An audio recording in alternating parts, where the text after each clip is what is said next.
Everyone, ഞാൻ doctor Anjala Ashiq. Ramadan മാസമല്ലേ, ഡയറ്റും എക്സസൈസും ഒക്കെ പാടായിരിക്കും എന്നാണോ നിങ്ങളും ചിന്തിക്കുന്നത്? റമളാൻ മാസം നോമ്പെടുക്കുമ്പോൾ നാം ചെയ്തുകൊണ്ടിരിക്കുന്നതായിട്ടുള്ള എക്സസൈസസ് കണ്ടിന്യൂ ചെയ്യാമോ? എപ്പോഴാണ് ചെയ്യേണ്ടുന്നത്? ക്ഷീണമില്ലാതെ ഇബാദത്തുകൾ നിർവഹിക്കാൻ നാം എന്തൊക്കെയാണ് ഭക്ഷണത്തിൽ ഉൾപ്പെടുത്തേണ്ടുന്നത് എന്നിങ്ങനെയുള്ള സംശയങ്ങൾക്കുള്ള മറുപടിയാണ് ഈ വീഡിയോയിലുള്ളത്. നോർമലി ഇന്റർമിറ്റന്റ് ഫാസ്റ്റിംഗ് നമ്മുടെ ഫിറ്റ്നസ് ജേർണിയിൽ ഒരുപാട് ഗുണം ചെയ്യുന്ന ഒന്നാണ്. ചോദ്യം 1, റമളാൻ മാസം എക്സസൈസ് ചെയ്യാമോ? എപ്പോഴാണ് ചെയ്യേണ്ടുന്നത്? തീർച്ചയായും ചെയ്യാം. ഉചിതമായ സമയം നോമ്പ് തുറന്ന് മഗ്‌രിബ് നിസ്കാരം കഴിഞ്ഞ് തറാവീഹ് നിസ്കാരത്തിന് മുമ്പുള്ള സമയമാണ്. ഈ സമയം ചെയ്യാൻ പാടുള്ളവർക്ക് അത്താഴ സമയം എന്തെങ്കിലും ഒരു പ്രീ വർക്കൗട്ട് മീൽ കഴിച്ചതിന് ശേഷം ചെയ്യാവുന്നതാണ്. രാവിലെ അത്താഴത്തിന് ശേഷവും പകൽ സമയവും എക്സസൈസ് ചെയ്യുന്നത് നമ്മുടെ ശരീരത്തിൽ നിന്നും വെള്ളം നഷ്ടമാകാൻ കാരണമാകും. അന്നത്തെ ദിവസം മുഴുവനും അതിന്റെ ക്ഷീണം നമുക്ക് അനുഭവപ്പെടും. ഇനി രാത്രി തറാവീഹ് നിസ്കാരത്തിന് ശേഷം എക്സസൈസ് ചെയ്യുമ്പോൾ നമ്മുടെ ഉറക്കത്തെ അത് ബാധിക്കും. ഉറങ്ങുന്നതിന് 2-3 മണിക്കൂറുകൾ മുമ്പെങ്കിലും എക്സസൈസസ് ചെയ്ത് ഫിനിഷ് ചെയ്തിട്ടുണ്ടാകണം. ചോദ്യം 2, എങ്ങനെയുള്ള എക്സസൈസ് ആണ് നല്ലത്? എപ്പോഴും വെയിറ്റ് ട്രെയിനിങ് എക്സസൈസസ് ആണ് നല്ലത്. നമ്മുടെ ശരീരത്തിലെ എല്ലാ ഭാഗങ്ങളെയും ഫോക്കസ് ചെയ്യുന്ന തരത്തിലുള്ള ഫുൾ ബോഡി ഡംബൽ വർക്കൗട്ടുകൾ ചെയ്യാൻ ശ്രമിക്കുക. അതിന്റെ വീഡിയോ ഞങ്ങളുടെ യൂട്യൂബ് ചാനലിൽ അപ്ലോഡ് ചെയ്യുന്നതാണ്. മിനിമം 30 മുതൽ 40 മിനിറ്റ് വരെയെങ്കിലും എക്സസൈസസ് ചെയ്യാൻ ശ്രമിക്കുക. ലൈറ്റ് ടു മോഡറേറ്റ് ഇന്റൻസിറ്റി വർക്കൗട്ട്സുകളാണ് ചെയ്യേണ്ടുന്നത്, അഥവാ കഠിനമല്ലാത്തവ.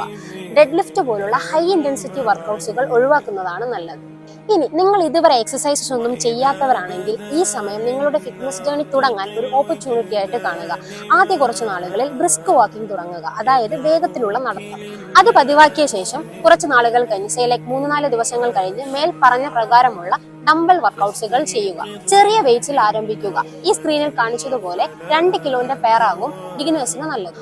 ബോഡി വെയിറ്റ് എക്സസൈസും ചെയ്യാവുന്നതാണ്, ലൈക്ക് പുഷപ്സ്, സ്ക്വാട്ടിംഗ് പോലെയുള്ളവ. കൂടാതെ ബോഡിയെ ടോൺ ചെയ്യാൻ സഹായിക്കുന്ന ചെറിയ ചെറിയ എക്സസൈസുകളും ചെയ്യാവുന്നതാണ്. ഇനി നിങ്ങൾ സ്ഥിരം എക്സസൈസസ് ചെയ്യുന്നവരാണെങ്കിൽ നോമ്പിന് മുമ്പേ ഉണ്ടായിരുന്ന ആക്ടിവിറ്റി ലെവൽ കീപ്പ് ചെയ്യുന്നതാണ് നല്ലത്. ഒരിക്കലും പെട്ടെന്നൊരു ആക്ടിവിറ്റി ലെവൽ അപ്പ് ചെയ്യാതിരിക്കുക. ആൻഡ് ഒരു അഡീഷണൽ പോയിന്റ്, നിങ്ങളൊരു ഹെവി വർക്കൗട്ട്സിലേക്ക് കടക്കുന്നതിന് മുമ്പ് നിങ്ങളുടെ ഹാർട്ടിന്റെ കണ്ടീഷൻ ചെക്ക് ചെയ്യുന്നത് നന്നായിരിക്കും. സഡൻ കാർഡിയാക് അറസ്റ്റ് ഇപ്പോൾ നമ്മുടെ യങ് പോപ്പുലേഷനിൽ ഒരുപാട് കണ്ടുവരുന്നുണ്ട്. എക്സസൈസസ് ചെയ്യുമ്പോൾ കാർഡിയാക് ലോഡ് കൂടുകയും ഹാർട്ടിന് താങ്ങാനാവാതെ പെട്ടെന്ന് നിലച്ചു പോകുകയും ചെയ്യുമ്പോഴാണ് അങ്ങനെ സംഭവിക്കുന്നത്. So if you are planning for a high intensity workout, do checkup first. ചോദ്യം 3, ഭക്ഷണ ക്രമീകരണം എങ്ങനെ ചെയ്യും? റമളാൻ തുടങ്ങാൻ ഇനി ഏതാനും ദിവസങ്ങളെ ബാക്കിയുള്ളൂ. ഭക്ഷണ ക്രമീകരണം തുടങ്ങുന്നത് നാം കടയിൽ നിന്നും സാധനങ്ങൾ വാങ്ങുമ്പോൾ മുതലാണ്.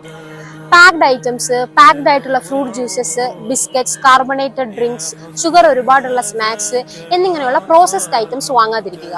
വാങ്ങാതിരിക്കലാണ് നമ്മൾ കഴിക്കാതിരിക്കാം എന്നതിനേക്കാളും പ്രാക്ടിക്കൽ ആകുക. ധാരാളം പച്ചക്കറികളും സാൽമൺ, ചൂര, മത്തി പോലുള്ള മീൻവർഗ്ഗങ്ങളും വാങ്ങുക. ഇനി ഇറച്ചി വേണമെന്ന് നിർബന്ധമുള്ളവർ ചിക്കൻ വാങ്ങുക. ബീഫ്, മട്ടൺ പോലുള്ളവ പരമാവധി ഒഴിവാക്കുക. ഡ്രൈ ഫ്രൂട്ട്സ്, വാൽനട്ട്സ്, ബദാം, പിസ്ത, ഈത്തപ്പഴം എന്നിവ വാങ്ങുക. വെള്ളത്തിന്റെ അളവ് ധാരാളമുള്ള തണ്ണിമത്തൻ, പൈനാപ്പിൾ, പപ്പായ, കുക്കുംബർ പോലുള്ള ഫ്രൂട്ട്സുകൾ വാങ്ങുക. ഫ്രൂട്ട്സ് ജ്യൂസ് അടിച്ച് കുടിക്കാൻ നമുക്കെല്ലാം ഇഷ്ടമാണ്. പക്ഷേ ഫ്രൂട്ട്സിനെ ജ്യൂസ് ആക്കുമ്പോൾ അതിന്റെ ഫൈബർ കണ്ടന്റ് നഷ്ടമാകും, അതായത് അതിന്റെ ഗുണം പോകും. ഒപ്പം പഞ്ചസാരയും ചേർക്കുമ്പോൾ നമുക്ക് ഡീഹൈഡ്രേഷൻ ഉണ്ടാക്കും, ദാഹം കൂടും, കാലറി ഒരുപാട് ആകുകയും ചെയ്യും. സോ ഫ്രൂട്ട് ജ്യൂസസ് പരമാവധി ഒഴിവാക്കുക. മുട്ട, പയർവർഗ്ഗങ്ങൾ, യോഗട്ടൊക്കെ പ്രോട്ടീനിനായി വാങ്ങി കഴിക്കുക. ഇനി ഫുഡ് ചാർട്ട് പറഞ്ഞാലോ? ഒരിക്കലും അത്താഴം ഉപേക്ഷിക്കരുത്. ഒരു സമീകൃത ആഹാരം, ഒരു ഹെൽത്തി പ്ലേറ്റ് രാവിലെ കഴിക്കുക. ദിവസം മുഴുവൻ ആരോഗ്യത്തോടു കൂടി നിൽക്കാനും പോഷകാഹാരക്കുറവ് തടയാനും അത് സഹായിക്കും. ഒരു പ്ലേറ്റിലെ പകുതി ഭാഗം വെജിറ്റബിൾസ് ആൻഡ് ഫ്രൂട്ട്സ് ഉൾപ്പെടുത്തുക. ബാക്കി പകുതിയിലെ 1/4 ഭാഗം കോംപ്ലക്സ് കാർബോഹൈഡ്രേറ്റ്സ് ഉൾപ്പെടുത്തുക. ഉദാഹരണത്തിന് മൾട്ടിഗ്രെയിൻ ചപ്പാത്തി, മട്ട അരി ചോറ്, ഓട്സ് വിത്ത് ചിയ സീഡ്സ്, രാഗി കൊണ്ടുള്ള ദോശ, ഇഡലി എന്നിവ ഉൾപ്പെടുത്താം. അടുത്ത 1/4 ഭാഗം പ്രോട്ടീൻ ഫുഡ്സ് ഉൾപ്പെടുത്തുക. മുട്ടയുടെ വെള്ള മാത്രമാണെങ്കിൽ 3-4, അതല്ലെങ്കിൽ വേവിച്ചതോ ഗ്രിൽ ചെയ്തതോ ആയ ഇറച്ചി, അതുമല്ലെങ്കിൽ കടലയോ ഏതെങ്കിലും പയർ വർഗ്ഗങ്ങളോ 1/4 ഭാഗം പ്ലേറ്റിൽ ഉൾപ്പെടുത്തുക.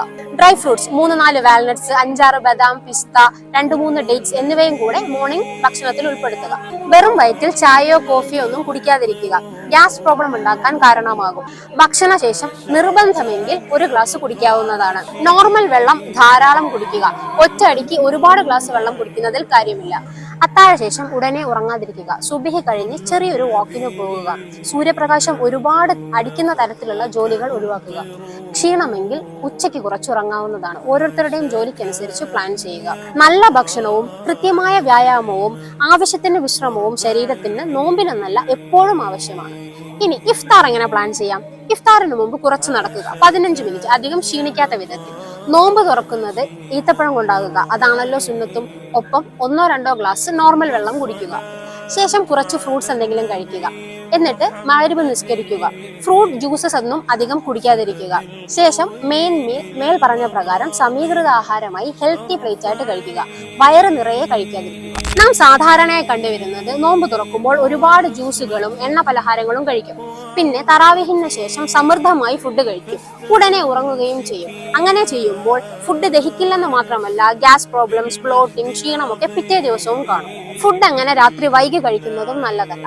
പകരം ലഘുവായി നോമ്പ് തുറന്ന് മഗ്‌രിബ് കഴിഞ്ഞ് മെയിൻ മീൽ മേൽ പറഞ്ഞ പോലെ ബാലൻസ്ഡ് മീൽ കഴിക്കുക. ശേഷം 20 മിനിറ്റുകൾ കഴിഞ്ഞ് എക്സസൈസ് ചെയ്യുക. ഇനി തറാവീഹിന് ശേഷം നിങ്ങൾക്ക് വിശക്കുകയാണെങ്കിൽ ഫ്രൂട്ട്സോ നട്ട്സോ എണ്ണ ഉപയോഗിക്കാത്ത ആവിയിൽ വേവിച്ച എന്തെങ്കിലും പലഹാരങ്ങളോ കഴിക്കാവുന്നതാണ്. ആരാധനയാലും ആത്മീയ പരിശുദ്ധിയാലും സമ്പന്നമാക്കേണ്ടുന്ന ഈ റമദാൻ മാസം ഫാസ്റ്റ് ഫുഡ്സിന്റെയും അലസതയുടെയും ക്ഷീണത്തിന്റെയും കെണിയിൽപ്പെടാതെ ഇബാദത്തുകളാൽ പരിപൂർണമാക്കാൻ ഈ പറഞ്ഞ കാര്യങ്ങൾ ശ്രദ്ധിക്കുക. എന്തെങ്കിലും സംശയങ്ങൾ ഉണ്ടെങ്കിൽ നിങ്ങൾക്ക് കമന്റ് ബോക്സിൽ രേഖപ്പെടുത്താവുന്നതാണ്.